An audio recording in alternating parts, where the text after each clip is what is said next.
What's up? Welcome to Comic Book Nation and this very special bonus round episode where we are talking about one thing and one thing only, and that is Netflix's One Piece live action series. As we drop this bonus episode, One Piece has been on Netflix for about a day or two, but that didn't stop us from blazing through it and getting through a lot of it. I mean, truth be told, we got the benefit of getting some of the screeners early, some of us, but it seems like people are blowing through it even if they are just catching it during its live debut on Netflix. And so we've brought in one of our comicbook.com anime experts to help us delve into this. Quite possibly the only person on this show who has actually jumped into One Piece with both feet. Mr. Evan Valentine is back with us.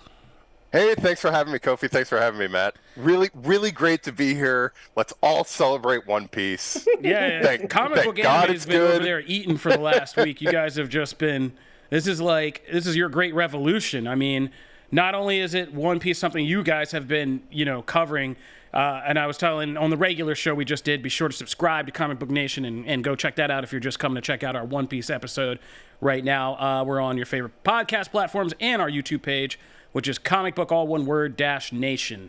But as we were saying on our regular show today, I've been an anime fan since the early 90s. I was there for the Akiras and the Ghost in the Shells and the Ninja Scrolls of it all back in the day and the Street Fighter. And so that got me then, and I've followed most of these series. One Piece has been the exception. One Piece, because I got into it, I took a break when I went to college in the early 2000s. I was just kind of not feeling anime at the time, the kind of styles they were doing. It was more of this kind of ADHD anime that kind of sprung up for all the Ritalin kids in the early 2000s. And I didn't get into One Piece. I missed Naruto. I missed One Piece. I was still on Dragon Ball. But then in the 2010s, stuff started to blow up as Attack of Titan came out, as things like My Hero Academia started ding, as Death Note became big. All of these things became big, and I was like, oh, I'm back in again. So then I kind of went back and I was looking at everything that happened during the 2000s, and I was like, okay, Dragon Ball, I'm covered. I got that. I was like, Naruto, it's going to be a commitment, but that was the one I jumped into and was like, I'll do this and do Shippuden and do all that. One Piece I looked at and was like, bro, I'm not doing it. Guys, this is too long. It's too crazy. I started reading some of the lore. I was like, yeah, no, I'm not doing it. So I refused, and I was like, even working with Comic Book Anime and helping to build that for many years now, I was like, guys, I will help you build this section. I will not help you build One Piece. Megan, Evan, Nick, guys, I'm sorry. You guys are on your own for that one. And so my review of this was it's been miraculous for me because this is the first time I've really enjoyed a live action anime adaptation. And it's something extra special because it has literally pulled me into now going in and wanting to be part of the One Piece world. I'm jumping into the anime and manga, where the season 1 of this show stops. I'm trying to catch up. It's going to take me forever, but I'm happy to have the content right now. And so I'm going to get into this. And so that is a feat for me. But I've already said enough about this. I want to know, Evan, because like I said, you and the other members of kind of Team Anime over here on Comic Book, it's been really interesting if you guys are hardcore fans to hear what you guys think of this series. So why don't we get just a little primer down about how you're coming at this? Sure. So, and I was talking with Matt a little bit about this earlier, but it's no secret amongst the anime community that live action adaptations typically don't work. I think that there's some things about anime in general that is really difficult to bring to live action. And there have been examples in the past such as Dragon Ball Evolution or Attack on Titan or Death Note, where they tried to make something work for it and it just didn't. And so it's actually funny, not to interrupt you, but I just wrote this article for the anime page right before we walked in here, and I broke it down. It was like why this is the one we deserve. And I broke it down to 3 things that they typically do that have gone horribly wrong. Either they try to take some wild new take on the material to make it and say, oh, it's just a loose adaptation, and then you get something like Dragon Ball Evolution. Let's never do that. Or you've seen Hollywood try to take the Eastern stuff, transport it to a Western setting, do it over again as if it were a Hollywood thing or story, and you get Death Note Netflix, which at best was divisive, at worst was major backlash, or you get these kind of hollow mimicry creations where, yeah, that's the thing, but the soul is missing. It's just kind of pantomiming the actual series, and that's where you get like whatchamacallit, Cowboy Bebop, which again Netflix tried and it didn't hit, and it wasn't that it was terrible, it just was recreating Cowboy Bebop without any real soul to it, right? Yeah, Cowboy Bebop in general is so beloved, like arguably more so than One Piece. I think I'll probably get raked over the coals for saying that, but like, yeah, Cowboy Bebop in general, and it's unfortunate that it wasn't able to. But I think that one of the things, and this is kind of a good way to roll into why One Piece specifically was able to work, whereas something like Cowboy Bebop wasn't, is that when it comes to everyone on board this project, and we here at comicbook.com have done a lot of research and a lot of writing about, you know, the production of this and the post-production and everything like that. And the creators, the showrunners, the sound designers, the actors, they all love the original story. They all love the original franchise. And the original creator of One Piece himself, his name is Ichiro Oda, was actually working as the executive producer on this show, so that whenever they had to make any decisions in terms of things that they would change, in terms of how they would film specific scenes, they had to get his approval on it. So that whenever they would show him things, he would review it, and then he would say, okay, like, I like that, but here's a couple of changes that I think should be made before you move forward with it. And I think that what they've been able to do with this, what makes One Piece work so well on Netflix, is that they're able to take the source material, kind of condense it down, make some changes when necessary, but keep the heart of the original story and the characters like in place, and sell it to a generation of viewers who don't know about the original story. They don't know about Matt Matt, for example. Me. Yeah. And I think that's I'm so excited to see folks like Matt watch the show and fall in love with it and fall in love with these characters. And I think that anime fans in general are getting a really big kick out of that, being able to see folks like Luffy and Ussop and Zoro and Buggy become like household names. Like, it is wild that Buggy works in live action. Probably one of the weirdest characters, like, and there's a lot of weird characters in One Piece, but having like a killer clown who could detach all his body parts and launch them at people while making that cool and menacing at the same time is like, wow, that's kind of mind-blowing. So yeah. And it's our boy Zeke from Agents of S.H.I.E.L.D. Yeah. Jeff Ward does an amazing job of kind of that's him. Yeah. Oh yeah, that's Zeke Jeff from Ward. Agents of S.H.I.E.L.D. That's Wow. Zach Ward. Yeah. I mean, he was so good. He was like the one person that kind of got himself bumped up on that show to be like a regular, even though he was like doing a guest in. So he's been killing it. And, yeah, as soon as I heard him, I was like, wait a minute. I was like, I know this. And I looked it up and I was like, oh, Zeke. He does an exceptional job because, you know, with One Piece going for 20 plus years, all of these characters have continued to be kind of fleshed out.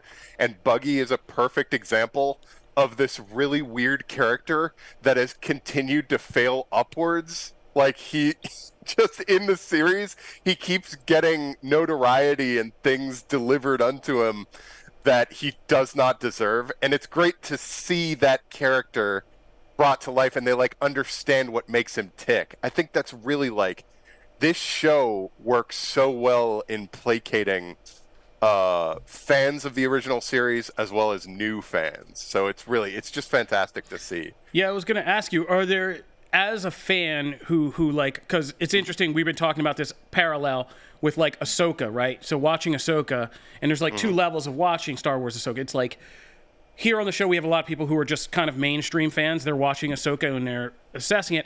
I'm watching it as like a Rebels fan, a hardcore Star Wars Rebels fan. And there's just moments in the show that other people don't necessarily get that I'm like dramatic pauses or just like little kind of dramatic irony head nods to things that happen in Rebels. How is this for you as somebody who's like a longtime One Piece fan?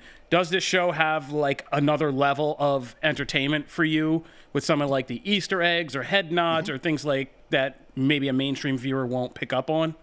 Yes, and actually, so that's a great question in terms of it's a good leadway into kind of what this season covers initially. So this season covers what's called the East Blue Saga, which is the equivalent of like, I want to say 60 to 70 episodes of the anime.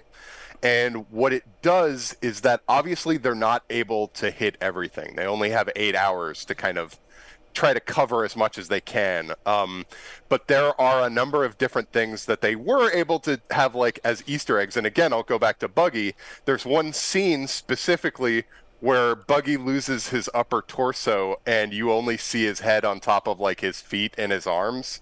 Yeah. He looks kind of like Mr. Potato Head. Well, in the anime, he's like that for, I want to say, like 10 episodes. Oh, yeah, I'm just starting the anime now, and that's where I'm picking up, is where Luffy knocked him onto, like, some island. And there's, like, a whole bottle episode of him as a shrunken potato head trying to get off this island. And it's, like, an entire episode. And that's where I knew I started the anime. That's like there, an example of one thing that they were able to do. Like, obviously, you only have 8 episodes. You can't have 1/8 of your series focused on Buggy in the future. Maybe we'll get it. Yeah. But there's so much stuff in terms of like Easter eggs and characters that they couldn't. There's a character named Don Krieg who, if you all, and I don't know, Matt, if you got far enough to meet Mihawk yet.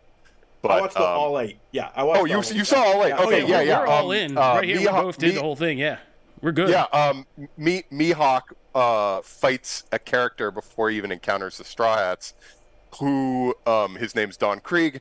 He fights Luffy and his crew for a couple of episodes in the original anime.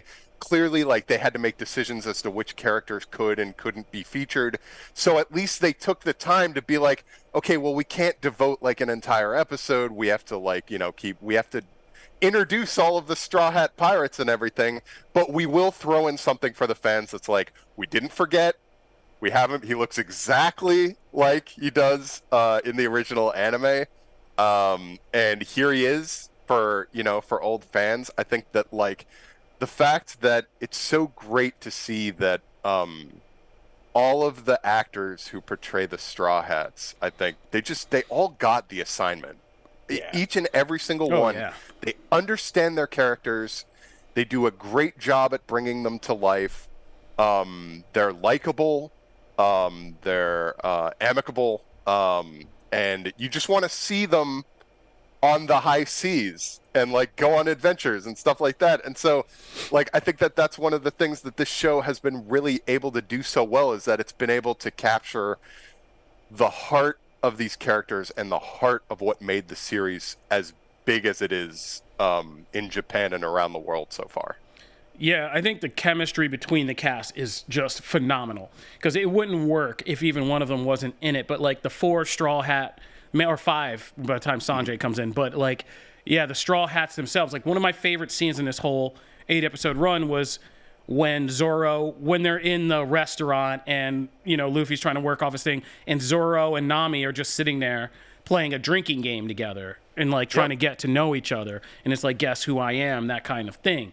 And I would watch just entire episodes of them trying to function together as a group and like having disagreements, somebody like spazzing out and running off, getting into some kind of situation and them having to come together again and help each other out. Like I could watch that alone, because all 4 or 5 of those actors are so into their characters and so good, and their banter with each other is so good. Like, Makinyu is really good as Zoro, and if you don't know, that's the son of Sonny Chiba right there. Yes.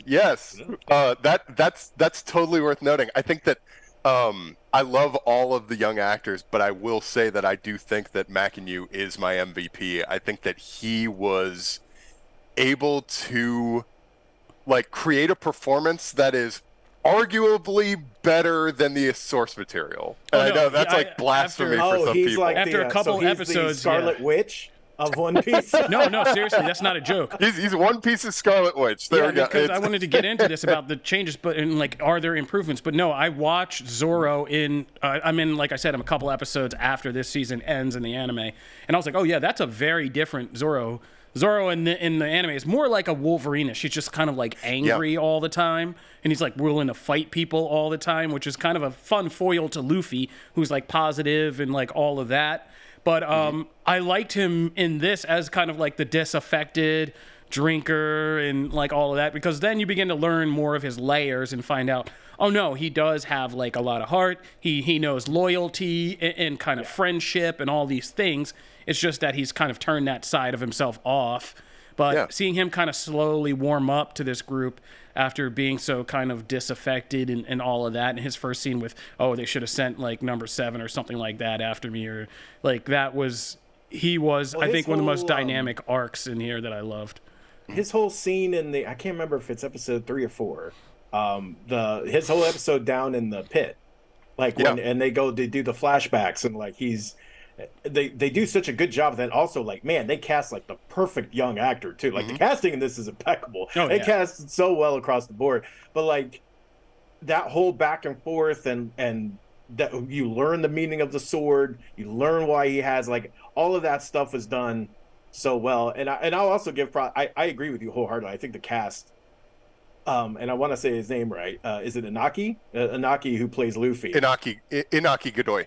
Okay. He is like magnificent. He's so charming, and you can understand, you have a lot of like projects like this where there's a character that's supposed to be the grounding, like, drawing presence, and you sometimes you leave it and go, I would never follow him.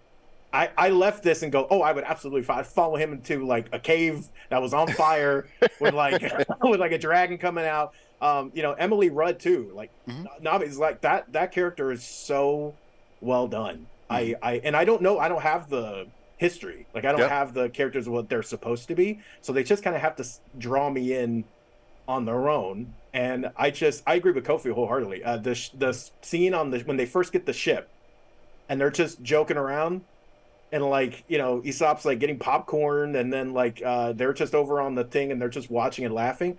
I could watch a whole episode of just them interacting, and like when they get the ship, the right, the way that Luffy wants to get it, and like he has that stare over, and she's like, oh my god, like all those little interactions, like I want all of those. I want so much more.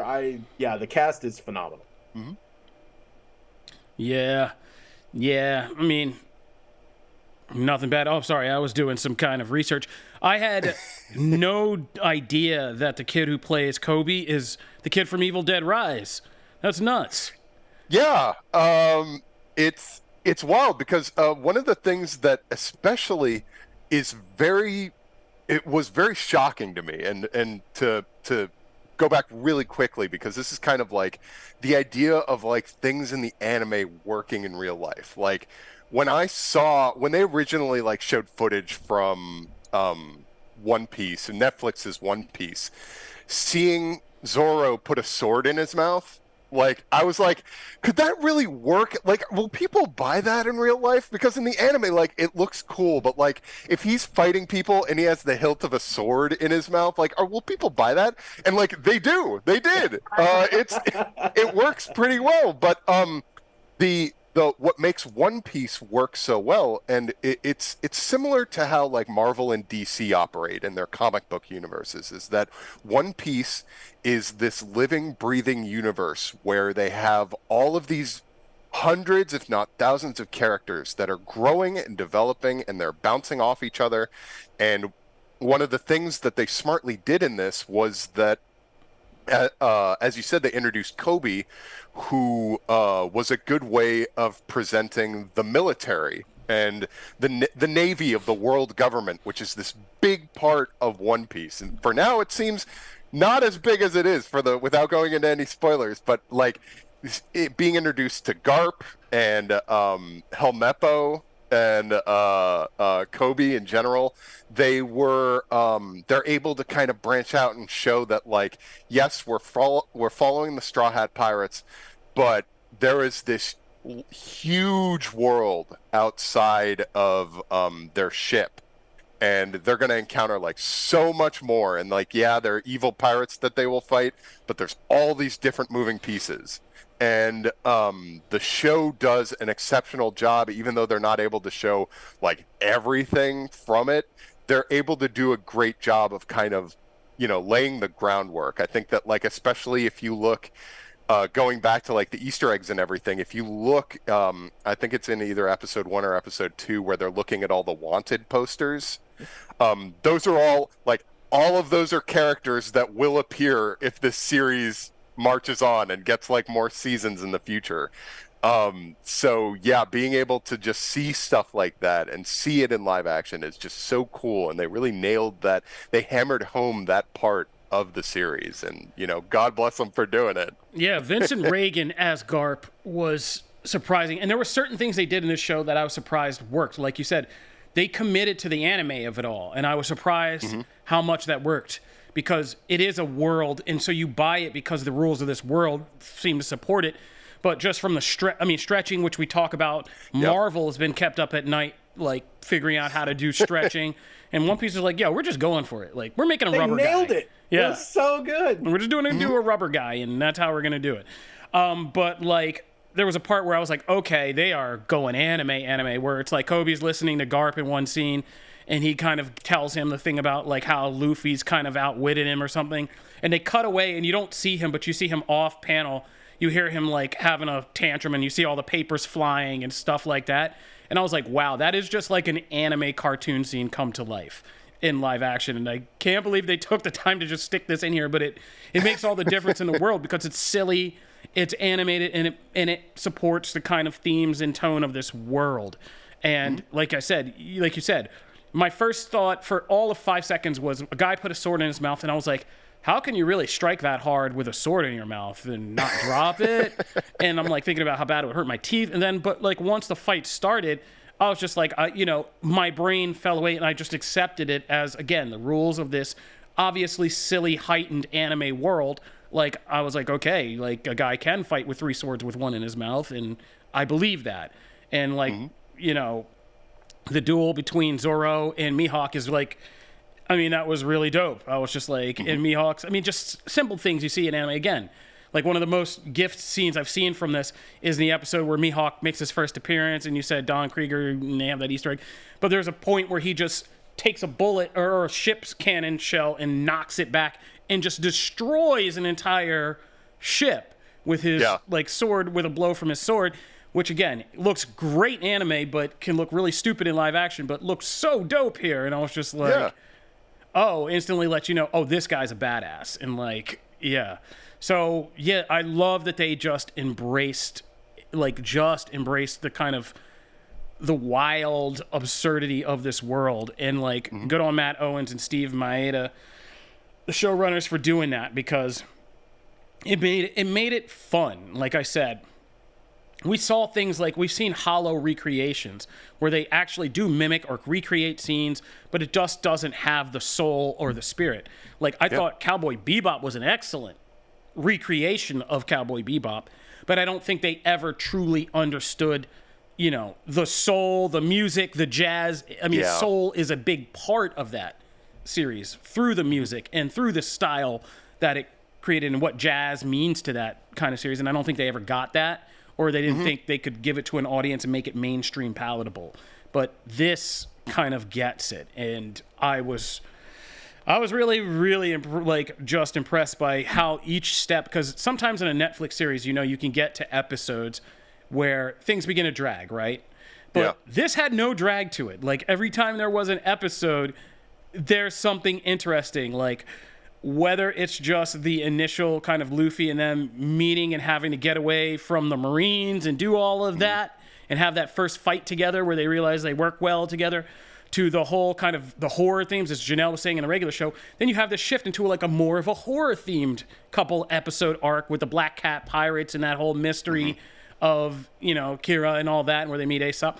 Or that whole thing, I'm saying some of these names wrong, I forget. Usopp. Aesop told fables. And with Usopp and like that whole thing. And then you get into this kind of almost like Star Trek-y racial allegory thing with the fishmen, who are obviously black dudes. I was kind of like, you walking the line, One Piece, but I'm gonna give you a pass with this one. But yeah, with the fish people and that whole allegory and that whole fight. But there was no drag to this. Like, all of it was good.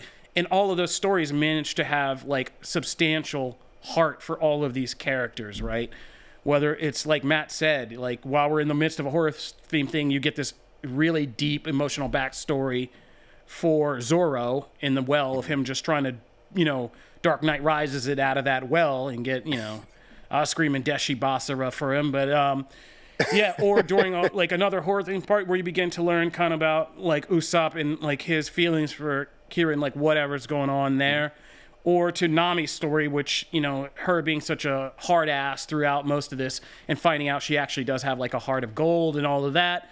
Like, well balanced and no drag to a single episode I can think of. Oh, I mean, I also forgot Bumpy and all that stuff that happened with him. So, yeah. Bumpy. I agree. I think they nailed it was 8 crisp episodes. Like, yes, I want more, but that's because I want more. I want season 2. But as far as coming in and, you know, we talk about this with Disney Plus shows all the time of like, there's not enough. You don't have enough episodes to do what you need to do. And then other shows, well, it's too many episodes. Like, I thought this was the perfect balance. Like, they hit 8, they made 8 hit with impact, and then they went, all right, good. Like, if this doesn't get you in, I don't think you're in. You know what I mean? I don't think 10 more episodes is going to get you in. Like, that's a perfect starting size. And, you know, I also, props to the, you know, like Kofi said, like the stretching was great, but then like there's just genuine moments of, and I don't know what the creature's name is, but the creature that takes the arm, that creature like legit looks terrifying at one point. That's a terrifying. Somebody's right scared of the ocean. Yeah, that's a terrifying scene. Was a holy cow. They did that so well. So like they pull off the big and the grand, and then they pull off the small. You know, I was telling Evan right before we got on here, I was watching this. The first 4 episodes I watched with Anissa like right here in the other room. And so I kept making, with my headphones on my computer, so I kept making reactions. Like, oh, and then she would be like, what's wrong? I was like, oh, nothing. I'm just watching the show, right? But the first time Luffy does the headbutt where he stretches, and he stretches for the headbutt, I like lost my mind over there. I saw it coming. I was like, oh. So cool. I was like, is he going to headbutt him? Cool. And I was like, oh, you don't man. see that. Yeah, Reed Richards is not built like that.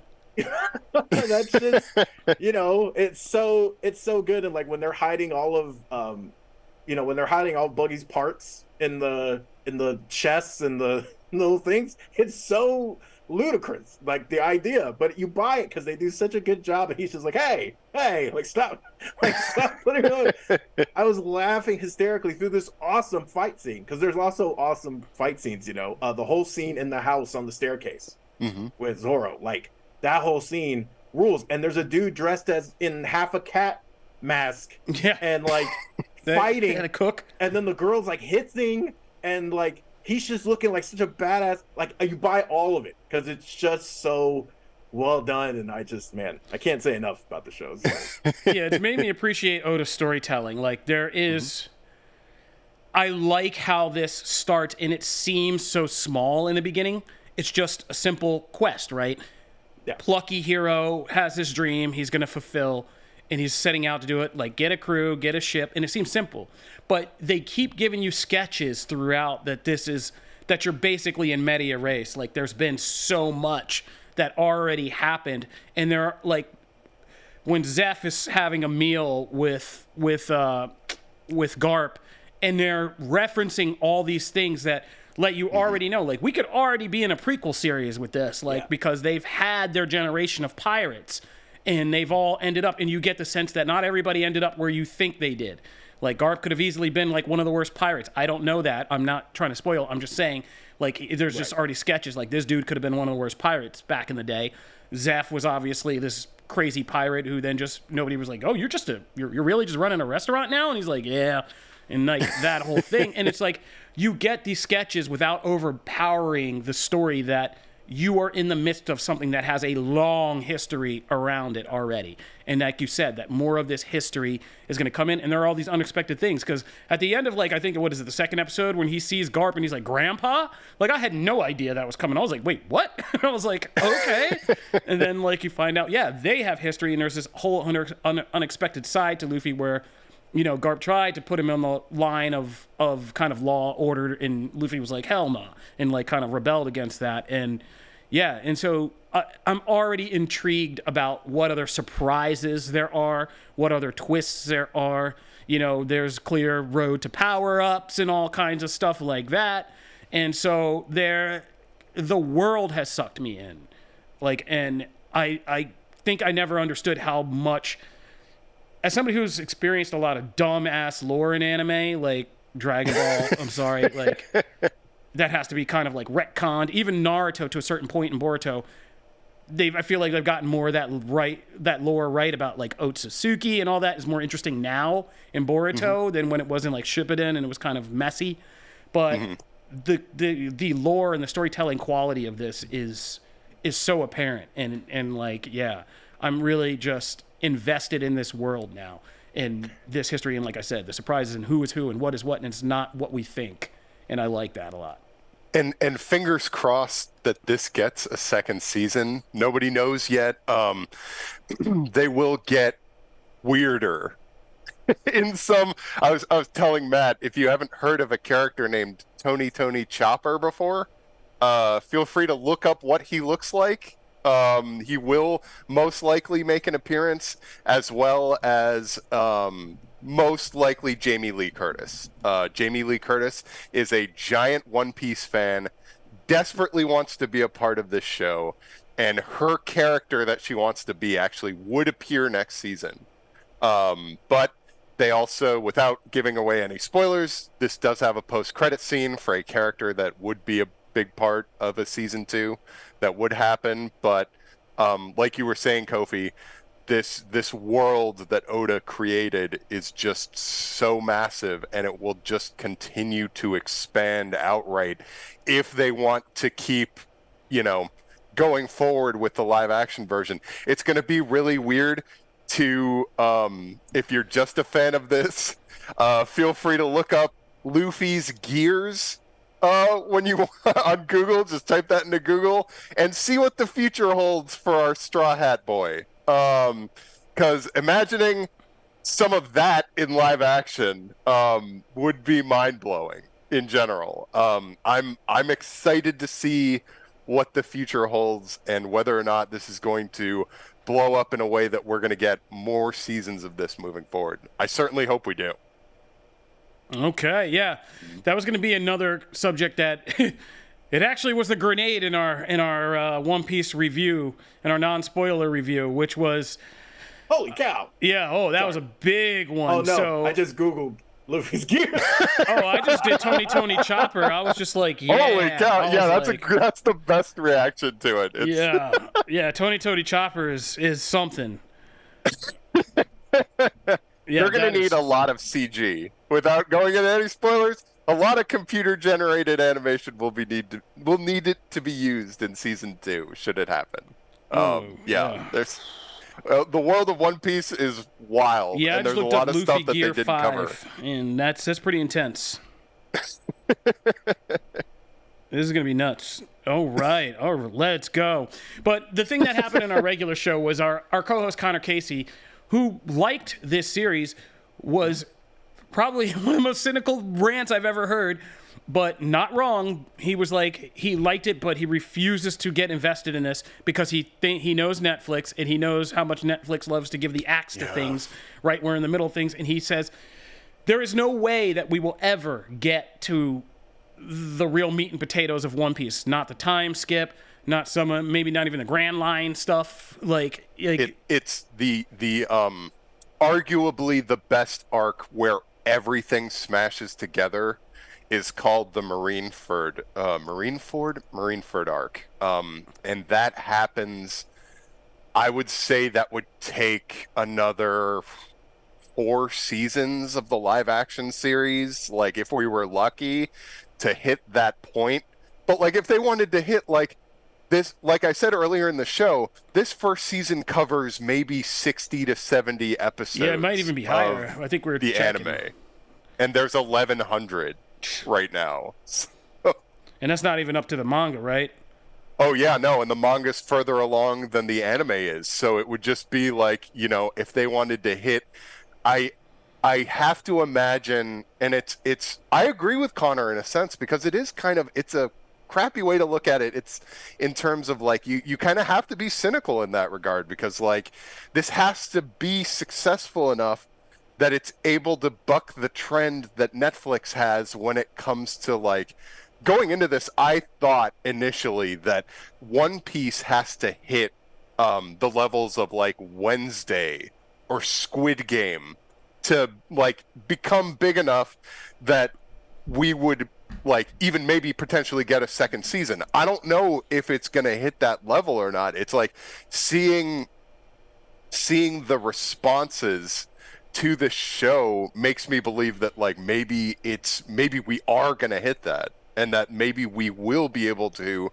continue moving on. This could be Netflix's next big thing. Like, hey, Stranger Things is about to end. Yeah. And there's a lot of One Piece to bring into the...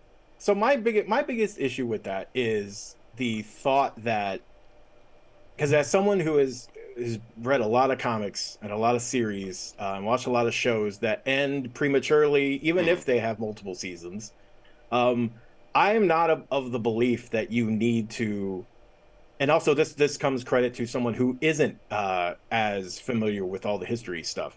Mm-hmm. I'm quite excited to see what's next. But if we get 3 seasons and then that other stuff never happens, but I have 3 great seasons of a show, I'm not the one that says it wasn't worth my time to invest in it because we didn't get 90 seasons. Yeah. I still got 3 seasons. I don't understand that mentality. That mentality to me is you're going to rob yourself of a lot of great things because not everything lasts. That's why those things are in rarefied air. And so you're going to rob yourself of all the enjoyment of something that's really good. Also, you're part of the problem because you're not watching it anyway. So you're part of the problem anyway because you're not investing, which means you're not going to buy all the stuff contributing to the making of more seasons. But that's even a sidebar. Like, to me, I just don't get that mindset. Otherwise, I would literally, half the things I cover, I would not care about anymore because they've all had problems. Every franchise and every company is like has issues. So like, I would never invest in anything. Like, I don't, to me, that just doesn't, like, that never holds weight to me and you're just like robbing yourself of also stuff. Like, you got to remember, like, taking my own experience and kind of using it as an example, like, you don't have to deliver all seasons of Netflix or of One Piece in live action. If you get 3, just close it up as a good arc to 3, say they sailed off, they continue searching, and then point people to where they can jump in, or just have Netflix, which also is streaming One Piece anime right now, just have the series end and load up the first anime episode that people can continue with and go from there. Because this just needs to be a springboard. Those early anime seasons are from so long ago that the look of them is dated. Like, it's harder, but as you get up to the more modern age of it, it's going to change. It's going to look better. It's going to feel better. And it's going to be easier to jump off of live action and go into the anime. So I don't need this to cover all the seasons. It's already done the job of getting me into the anime. But if I get 3 seasons of this as somebody who doesn't watch anime and I like it so much and I find out it ends, but I know that I can continue in this world by just going to the anime, then I'm going to do that. And I think a lot more people would too. And that's what you really want from live action anime. It's not to take away from anime and just make things from live action. It's to get people to maybe start to consider, people who haven't before, as anime as a very enjoyable, viable kind of genre for them to get into. So at the end of the day, I want live action to inspire more love of anime and more anime. Yes. Yeah, that's what we've talked about with the MCU and comics forever. We've had that argument of that should be a priority of pushing people, not the other way around. Those people already bought in. Like the comics people already bought into the movies. They don't need a reminder in their comic that a film is coming. That's like just stupid to me. So like the other way around is what we need. We need people to tell you in the movies, hey, look at all these great comics that half this stuff is inspired by. And like that's the point. Yeah. And so if the anime does that, the anime has managed to, the live action show has already done that with me. I am going to watch, and I have the perfect springboard now. I already know the core beats, so I can just jump in and move on from here, and I feel like I have momentum, and I'm not starting fresh, and it's a lot less intimidating for that reason. So I can now have all this content to watch, and then when I finish that, I have the manga to like jump into if I really want to keep then. Maybe by then a new season will be announced or something. But even if I get one season, I don't look at it as in I regret investing my time in that. I just look at, oh, that's a bummer. That sucks. I wanted to see more of that world. But this is really like the first live action anime project that has had this effect. I've given some of the other ones shots, and it just it's never clicked. This one has completely clicked. So I hope, like Evan was saying, it is to a level that Netflix goes, hey, we have some shows that are sunsetting. We have Stranger Things, which that's been one of their huge cash cows. And subscriber cows, right? That's not going to be around after next season. We don't have some of the other ones that we used to have. And so maybe we can invest in this, and move forward because we have so much content here. I hope so. I mean, if nothing else, even if this is just one season, I think we have hit a milestone in that from like head of anime Megan Peters and her review to everybody online, the anime curse has been a real thing in people's heads, right? That you can't do good anime adaptations. It's impossible. You can't do it. Well, today we've cracked that glass ceiling. It's been done. We've seen how it's done. It won't be the same formula for every series, but we've seen that it can be done. If, as Evan said, everybody in the project is aware of, cares for, and invested in the core fundamentals of what made the anime manga appealing in the first place, which is what One Piece did. They didn't make a dramatic, gritty One Piece. It's as silly and fun and irreverent with heart that the original is. So, again, you can make a good Attack on Titan show on Netflix or something, but it got to be more than just a green screen with Titan CGI Titans like we got in the Japanese film, right? So we don't speak of that. No, but that's I was referencing that as I didn't even get to the fourth. There were actually four things I wrote about in the article, and the fourth one was when they try to do things, but it's such a B movie, poor production value that it just looks ridiculous. See the Guyver movie in the 80s. Anyway, coming back around, we now know you can do it. So One Piece is the biggest one, but I now have more confidence in what Netflix is doing with this Last Airbender series. I have more confidence that if you want to do something like Demon Slayer, we can get a Demon Slayer series that will be done in 4 seasons if you really want to talk TV shows and pacing. I think these things can happen in a good way. And so live action anime seems like a more viable lane now than it did even a year ago. So that's a victory. All it takes is one. Yeah. That's a big victory. Yeah. We were saying that when Blade hit, right? All it takes is one. It was oh yeah, that makes it more credible. Yep. When X-Men came in, that makes it more credible. All it takes is one to get the ball rolling. And then typically, people start looking at what that one did right and then building off of that. And that's, eventually most people catch on. You still have your B movies and stuff. We still have bad superhero movies, Morbius. But we got a lot of good ones, and the ratio starts to pick up in the right direction. So hopefully that's the case here too. Yeah. All right, I think we did it. Does anybody have any final parting thoughts, Evan? Any gems of knowledge, anime knowledge you want to lay down? Go watch One Piece. Even if you don't know about the original anime, this is I think that one of the biggest hurdles that One Piece always had was its sheer scope and size, its sheer size, how big it was. People were scared off. I know I was originally. I was scared off of close to 1,000 episodes at the time. But this this Netflix's take on it is kind of like an amazing introduction to the world. And if we, as both of you said, if this is the only thing that we get, it's an amazing way to introduce people to the rest of the world, that they can, like, don't be sad. You can still follow Luffy and the Straw Hats. There's decades of stories to follow after this. You know, fingers crossed this gets a second season, but like, give this a try. Even if you aren't a fan of anime, this is kind of like a perfect introduction to this world. And it's the characters, the environments, everything clicks, everything works. It's not Dragon Ball Evolution. It's not Cowboy Bebop. It's its own thing. Give it a chance. You'll be surprised. All right. Thank you, Evan, and shout out to the entire ComicBook.com anime team who has been on top of this show, the regular One Piece manga and anime, and a whole bunch of other stuff. So be sure to check out their work and bookmark their page, because, yeah, I think we got one of the best anime teams around, so be sure to check that all out. Thank you. And this will do it for this bonus round episode. If you were just getting into Comic Book Nation because you were coming to talk or listen to us talk about One Piece, be sure to subscribe to our YouTube page, Comic Book, all one word.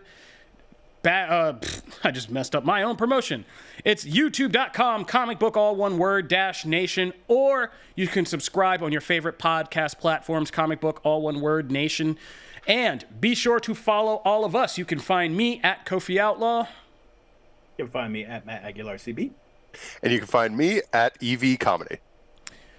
That'll do it for our bonus round show. Our regular shows are every Friday live on Twitch, YouTube, and Facebook, so be sure to join us there where we cover all things geek culture, not just these things we like to take out and spotlight on our bonus rounds. This is Comic Book Nation. We hope you guys have a good Labor Day weekend, end of summer, and watch some One Piece. See you out there. Peace.